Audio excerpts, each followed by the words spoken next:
reformas.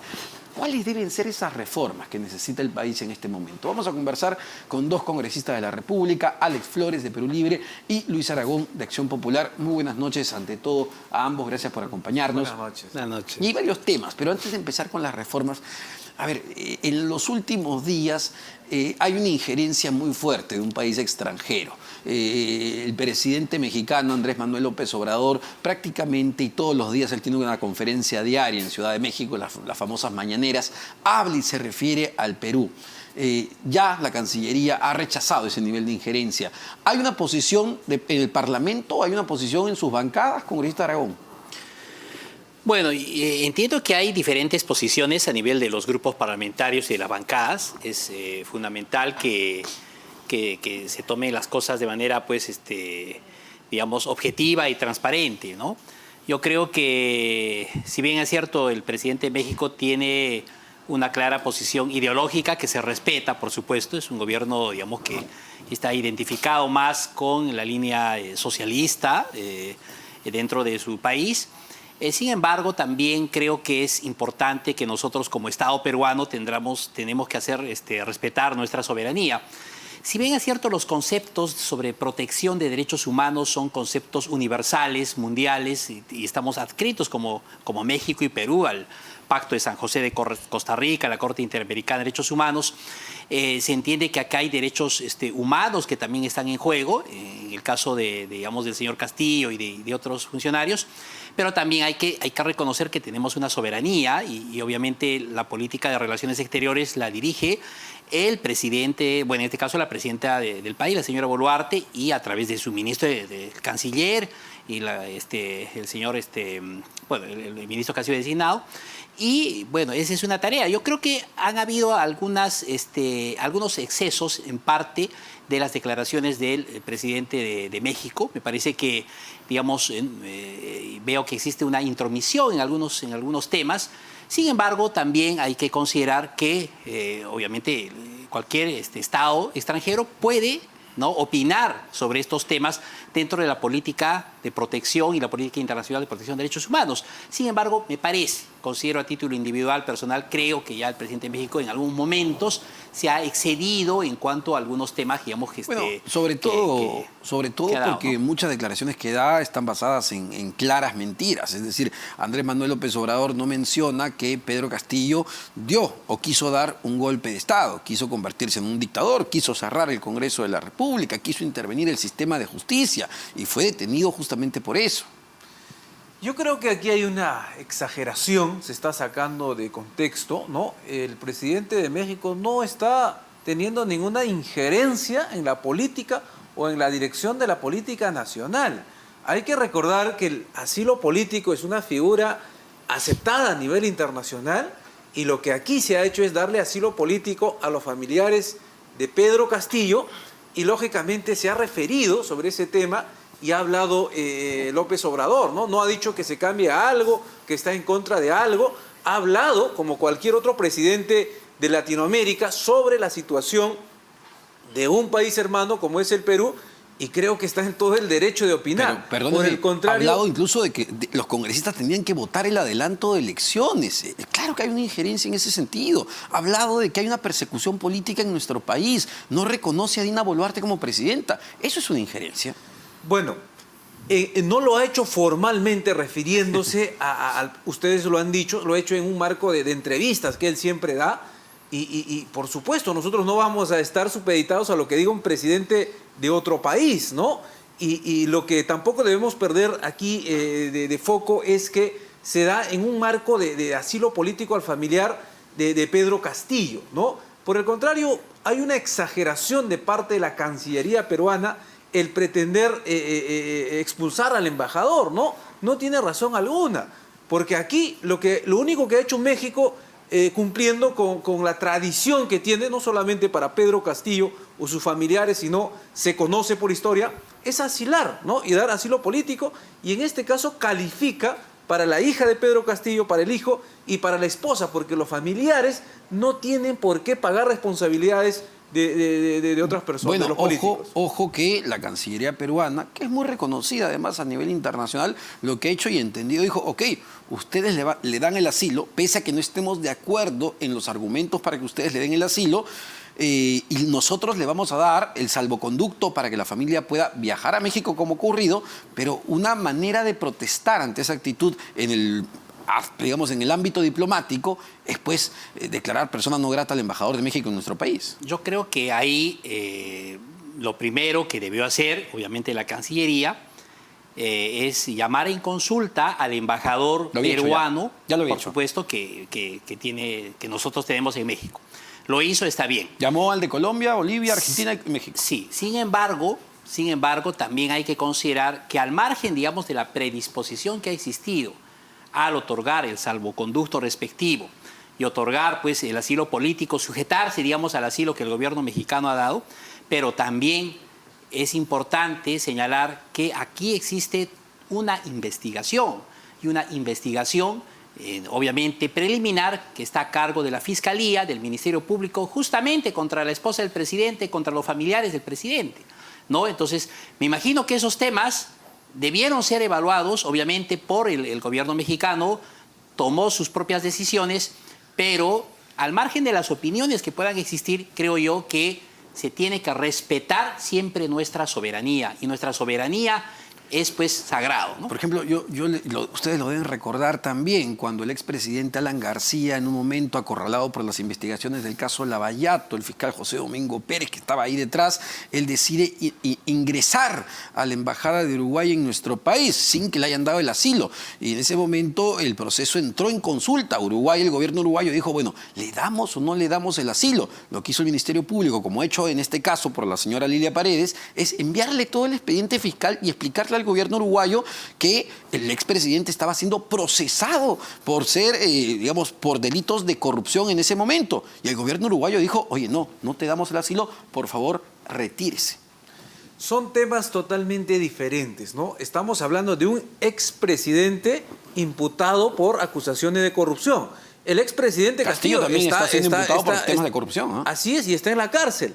Aquí Pero estamos hablando casi por temas se mete a la humanitarios, Embajada de México, pues. por temas humanitarios de sus familiares. Es decir, estamos hablando de los hijos y de la esposa, ¿no? Que también estaría investigada. Pero aquí hay que tener No, pero un la factor crítica- no hay que perder en cuenta, es que efectivamente hay una cierta politización de la justicia. Es decir, no hay garantías plenas para el debido proceso en ¿Tampoco nuestro para país. Alan en ese momento?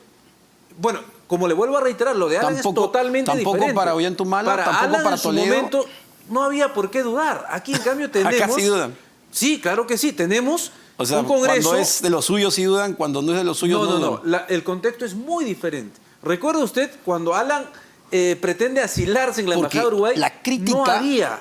crítica que se le hace a Pedro Castillo, al presidente mexicano, son los argumentos que utiliza para querer o para otorgar el asilo en el caso de los familiares o para querer darle el asilo a Pedro Castillo. Ojo que, él iba a dar, él le dijo ojo que lo voy a dar. Sí.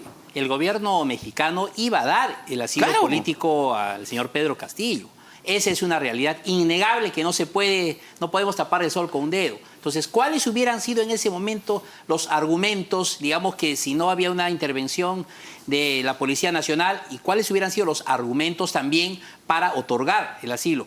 Acá hay temas pendientes que tienen que ser esclarecidos, y tienen que ser esclarecidos con el debido proceso, el derecho de defensa. Por supuesto, nadie dice que no, la presunción de inocencia, pero todo ese marco procesal penal que está en el Código Procesal, de nuestro Código Procesal Penal, tiene que ser pues respetado, y obviamente no voy a yo como persona tampoco pues digamos excusarme en un tema de asilo político para evadir, creo yo, responsabilidades, ¿no? Sea presidente o expresidente o sea la familia, ¿no? Yo creo que la ley es igual para todos. O Pedro Castillo es un perseguido político. No, estamos hablando de un tema humanitario de sus familiares. Claro. Usted ha visto cuando están pasando por migraciones las ofensas que le hacen a los hijos. Condenable, totalmente por supuesto, condenable. ahí se ve Los chicos no tienen nada que ver en esto. Exactamente. Pero y la de eso señora se Lilia trata el Paredes sí es asilo procesada. humanitario. La señora Lilia Paredes sí es una procesada en las investigaciones que tiene por organización criminal, como coautora de organización criminal. Cuando se logre demostrar, bueno, se podrá extraditarlo. Es un proceso también que existe a nivel internacional. Sí, pero ya está asilada, ¿no? Es decir, ya no va a responder a la justicia y va a depender mucho si en ese momento sigue Andrés Manuel López Obrador o no. No es igual la condición jurídica de una persona que Claro. está siendo investigada preliminarmente, como quiera ser, por el Ministerio Público, cuando está haciendo uso de ese asilo político en un país extranjero, que estando acá pues en el país, ¿no? Acá hay, digamos, la Fiscalía, el Ministerio Público puede, ¿no?, dictar ciertas medidas, ¿no? Y obviamente eso ya no es lo mismo pues estando en México, ¿no? Siente que, por ejemplo, otro hecho interesante hoy vinculado a este tema, que los familiares del expresidente Castillo se han reunido con la Comisión Interamericana de Derechos Humanos para explicar, entiendo, su caso. ¿Creen, les pregunto, que se está violando algún derecho humano en este momento de Pedro Castillo detenido y ya un juez le ha dado 18 meses de prisión preventiva? Bueno, yo creo que no hay eso. Ha salido a decir la Defensoría del Pueblo de que las condiciones carcelarias de Pedro Castillo eran las indicadas, ¿no?, para un preso político, así es. Sin embargo, Omar, no hay que olvidar de que ha habido un cierto sesgo de parte de los brazos de la justicia en un momento de actuar en consonancia con la derecha del Congreso. Esto ha deslegitimado lamentablemente la garantía de un proceso objetivo, imparcial, y por ello es que ellos han acudido a este tema del asilo y también de pedir a la Comisión Interamericana de Derechos Humanos de que pueda intervenir en este tema. Creo que están en todo su derecho. Aquí no hay ningún problema, se ha demostrado y por lo tanto se tiene que cumplir. Pero, a ver, ¿ha habido un cierto sesgo de la Fiscalía que ha jugado con la derecha política representada en el Congreso? ¿O lo que ha habido son Salatieles Marrufo declarando en el Parlamento, Bruno Pacheco, Samir Villaverde, Fermín Silva, que era su amigo, Fernández de la Torre, de la DINI? Es decir, hemos visto desfilar a gente que estaba al lado de Castillo. Sí, pero también es importante precisar que, este tema de la prisión preventiva es una figura pues que está en el Código Procesal Penal. O sea, tratando nosotros de ser, creo yo, objetivos y no viendo un tema politizado o ideológico, pero está dentro de las facultades del Ministerio Público, dentro de las facultades de la Fiscalía. Y además, teniendo en consideración también el tema de flagrancia por el tema del golpe de Estado, ¿no es cierto? Entonces, eso es fundamental. Aquí hubo un golpe de Estado, hubo un tema de flagrancia, por supuesto, ¿no? Una conspiración, ¿no?, en mérito a estos tipos penales que están regulados en el Código Penal. Entonces, ahí, en función a eso, es fundamentalmente el tema de la prisión preventiva. Y una aclaración, porque a veces en el debate político legal se menciona solo al Ministerio Público. No hay que olvidar un factor importante. El Poder Judicial. Exacto. Claro que El sí. Ministerio Público pide, solicita. El Poder Judicial es quien decide. Y lo que, solo hablando del tema de la flagrancia, donde había un debate, ¿no?, si efectivamente Pedro Castillo había cometido o no cometido un delito de rebelión o conspiración, y si estaba en flagrancia y si se le podía detener. Eso entró en un debate jurídico muy interesante. Bueno, eso lo resolvió el juez César San Martín, un colegiado en la Corte Suprema, y para la Corte Suprema, y en una instancia anterior, dijeron, sí, aquí hay indicios muy claros de rebelión o conspiración, y que aquí ha habido flagrancia, y el factor determinante, ahí es lo interesante, fue Andrés Manuel López Obrador, que reveló el pedido de asilo. Entonces tomó fuerza el intento de fugarse del país, que es lo determinante para darle la preventiva. La prisión preventiva, Omar, es por ese tema. Exacto. Existen las otras carpetas fiscales, que son las carpetas fiscales que tendrá que, obviamente, desarrollarse dentro de la investigación preliminar o de la investigación preparatoria posteriormente. Pero ahora estamos dentro de esta figura jurídica por el tema de conspiración y rebelión. Aquí hay que recordar, antes del golpe de Estado, la actuación del Ministerio Público, ¿no? Como nunca hemos visto una fiscal de la Nación dar un mensaje a la Nación. Es decir, salir en momentos en la cual había investigaciones en el Congreso de la República, parecía que se habían puesto de acuerdo, estaban en consonancia, y después, como bien lo ha dicho, ¿no?, ha sido una discusión jurídica muy interesante. Hay que recordar que Pedro Castillo era presidente y por lo tanto tenía inmunidad presidencial, y no se le podía detener. Es decir, se estaba violando el debido proceso. Eso no opinó ni el primer peldaño en el sistema de justicia. Está el artículo 117 de la Constitución. Lo que sí él ha infringido es la Constitución. Había una infracción constitucional por la cual nosotros hemos actuado en el Congreso, hemos hecho el control político. Desde la izquierda, ¿cómo queda o cómo cree que va a quedar la figura de Pedro Castillo, hoy ya detenido con 18 meses, va a tener que enfrentar todos los otros procesos por corrupción que tiene? ¿Cree que sea un líder político desde la cárcel o se va a ir apagando como figura política? Le pregunto. Definitivamente Pedro Castillo, con su última acción, ha cometido un suicidio político, él como persona. Y también, por supuesto, afecta a la izquierda peruana. Pero la izquierda no puede quedarse detenido por las responsabilidades de una persona, tiene que continuar. Por supuesto que es un momento muy duro para la izquierda porque nadie esperaba este desenlace, ¿no? Y por lo tanto, yo creo que Pedro Castillo tiene un sector que lo apoya, tiene un sector que lo respalda todavía y dependerá de la actitud que él vaya a tomar desde la prisión, ¿no? ¿Cuál va a ser su coherencia, su consecuencia?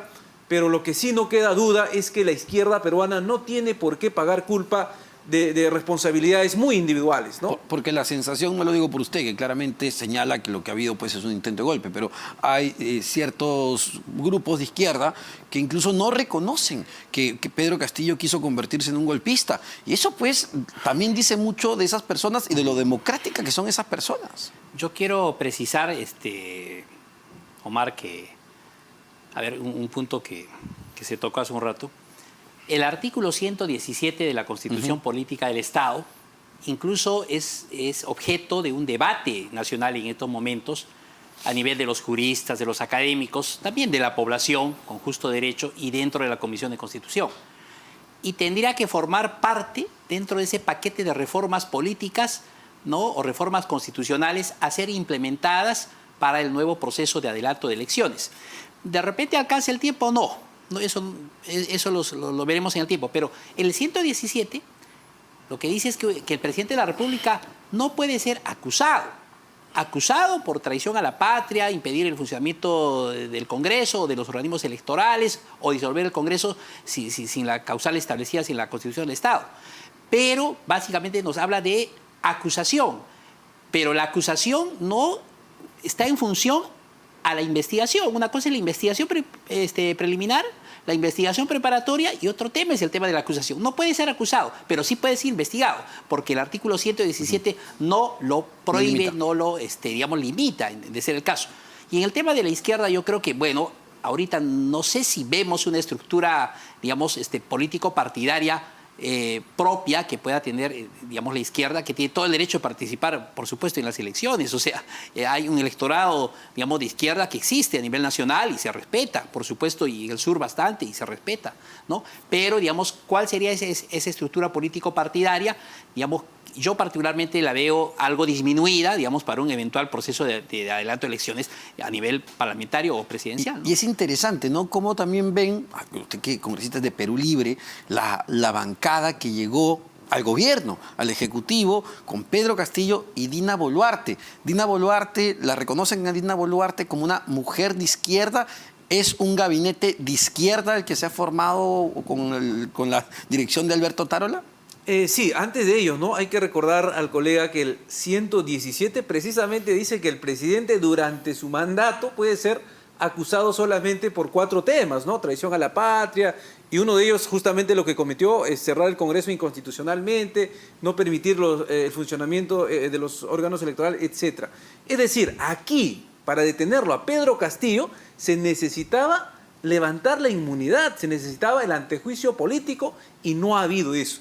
Y no hacer eso es violar el debido proceso, por más que este señor haya infringido la Constitución política. Sin embargo, insisto con eso, el Poder Judicial ha señalado todo lo contrario, que sí se podía detener porque estaba en flagrancia.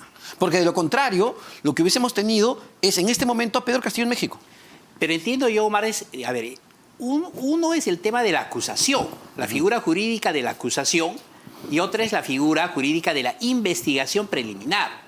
O sea, solo puede ser acusado efectivamente, pero eso no limita, no obsta que pueda ser investigado.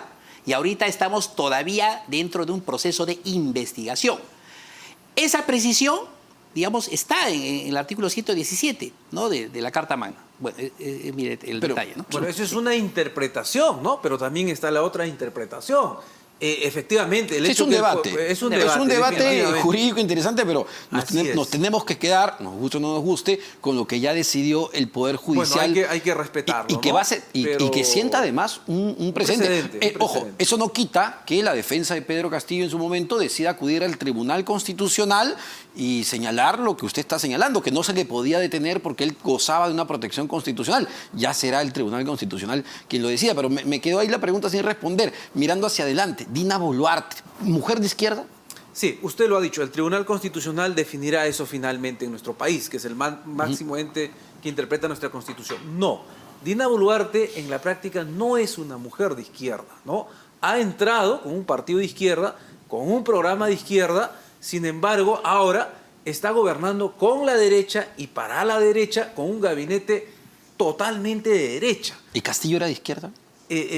Castillo también entró por la izquierda, en un año y medio no había implementado, ¿no? las propuestas de la izquierda, pero tampoco los había rechazado o negado. Es decir, había el beneficio de la duda, aunque poca, pero había. Pero Dina Boluarte definitivamente ha roto, ¿no? con la izquierda, con el programa de la izquierda, y ahora está gobernando con el programa de los perdedores, es decir, de los fujimoristas, la derecha, el continuismo neoliberal. Ahí la culpa es de Vladimir Cerrón, pues convocó a los dos. Bueno, Se eso equivocó con los dos. Es un debate y un análisis que hay que hacer, efectivamente, ¿no? Finalmente, el que propuso es el partido y es por sucesión constitucional. Ojo que hay también, que le Omar, concierne, ¿no? debería hacerse una modificación a la ley orgánica de elecciones, digamos que aprovechando de este tema, porque considero que cuando se deja fuera de carrera a un candidato a vicepresidente de la República dentro de una fórmula presidencial, lo que sucedió con el señor Cerrón, ¿no es cierto? Se deja desarmada esa fórmula presidencial, o sea, no teníamos candidato a segundo vicepresidente. Pero postuló de terco, pues no podía postular. Debería permitir, no, estamos de acuerdo, no podía postular, pero debería permitirse a la fórmula presidencial reemplazar con otro ciudadano, ¿no? Y yo creo que en el tema de si es de izquierda o no, yo más bien consideraría que es un gabinete técnico, ¿no? Que hay funcionarios que tienen cierta experiencia o algunos otros experiencia importante, incluso en algunos gobiernos anteriores, pero no los limita, no los obsta a poder volcar su experiencia en el gobierno. Muchísimas gracias para ambos congresistas, el congresista Alex Flores de Perú Libre y el congresista Luis Aragón